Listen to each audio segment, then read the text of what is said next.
Sezno. Nobody listens to everything. You don't listen to everything.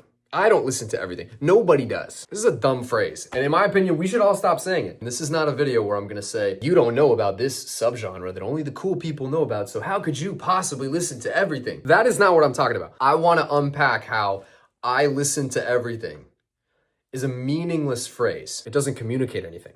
It actively withholds communication. It is a non-statement that tries to appear broad and inclusive, but in reality is the complete opposite. I admit I am partially deconstructing it for the content. Thank you for being here. But hopefully there's a couple observations in here that are worth making. Also, if you're from the Nirvana video, welcome.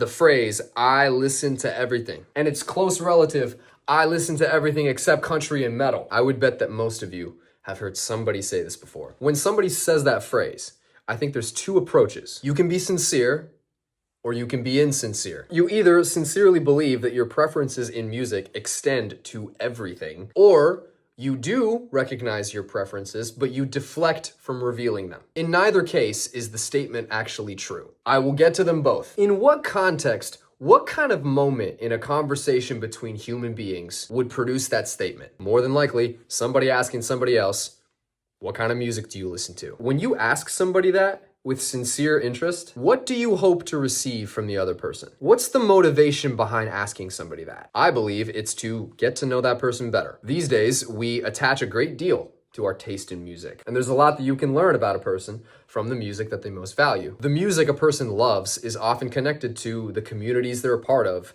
the experiences they've been through, their values in life. I couldn't tell you how many friends I've made in my life as a result of a shared affinity for certain kinds of music. Down to like, you know this song? This is one of my favorite songs. Music taste is a very common source of relatability and connection. But obviously, if you say, I listen to everything, it gives no information about your preferences. Your preferences are literally the exact things that make your music taste unique. They are something to be held with pride. Let's be real, whether they admit it or not. A lot of people are insecure about their taste in music. But like, what gives that away more than saying, who, me? I listen to everything. What, you like everything the same amount? You don't like any genre more than any other. There's just no way. If you had a horrible day and you listen to some music when you get a moment to yourself, I would confidently bet that you pick something specific. It's not anything goes. There's certain music that means something to you. I don't care who you are. You have some kind of preference. Claiming you listen to everything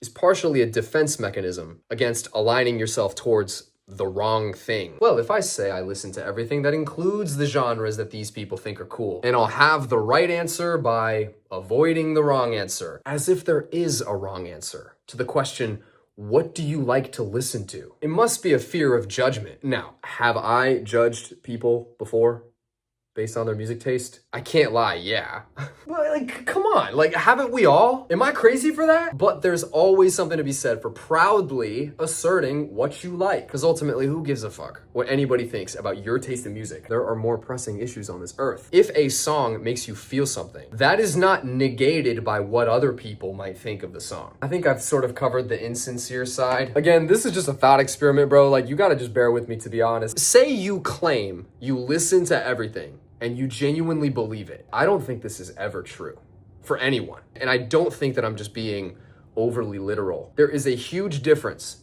between listening to everything and appreciating everything. I feel like people usually mean they appreciate everything. You don't have a problem with any broad style of music. You can get down with anything, except country and metal. I'll admit to you, I'm partially making this video because I kind of used to be like that. Claiming that I listen to everything and like feeding my ego. Well, everybody says that, but when I say it, I mean it. Speaking for myself, there's a lot of music out there that I know about and I enjoy it when it's on, but I don't really listen to it.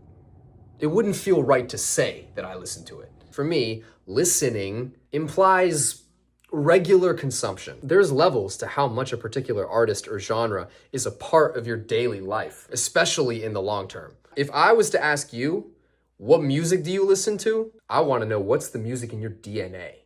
Who's the artist that you listen to every week this year? What's the album that you reach for in the most profound moments of your life? I'm not really asking about the music that you appreciate intellectually and sometimes reach for. Like, take free jazz. I appreciate free jazz. There's definitely a time and a place, but I think it's cool. In my peak high school music nerd discovery era, I was introduced to free jazz among numerous other kinds of music that were new to me at the time. And in that period, I probably heard free jazz more often than I ever have since. That was not the only thing I was listening to, because I'm not an insane person. But if you had asked me, what do you listen to at that age? I might have said, oh, I listen to free jazz, I listen to drone metal, I listen to noise rock. I might have said all that and believed it to be true. Because in that phase of my life, comparatively, I was consuming it more. But as I get deeper into my 20s, I have discovered I definitely do not divide my time equally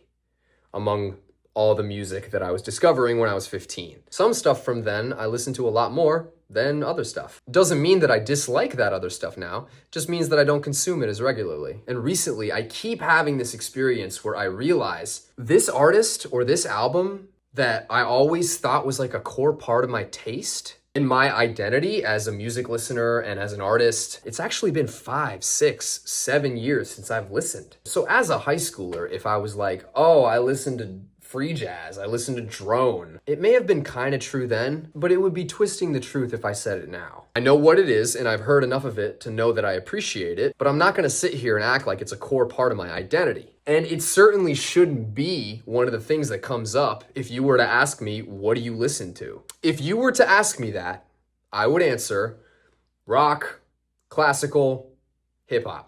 Probably 95% of the time I'm listening to one of those. Different moments call for different vibes. Sometimes I listen to a full album of something else, but largely the soundtrack of my daily life is those three. At a certain point, it's like, I don't care what music you know about to make you feel smart. What's the music that moves you the most? What's the music that defines your life? Isn't that a more important consideration? Isn't that what brings us together ultimately? Anyway, hopefully you get the message. Value the music that means the most to you, and don't be ashamed. I don't think there's any reason to be. Like, comment, subscribe. Thank you for watching.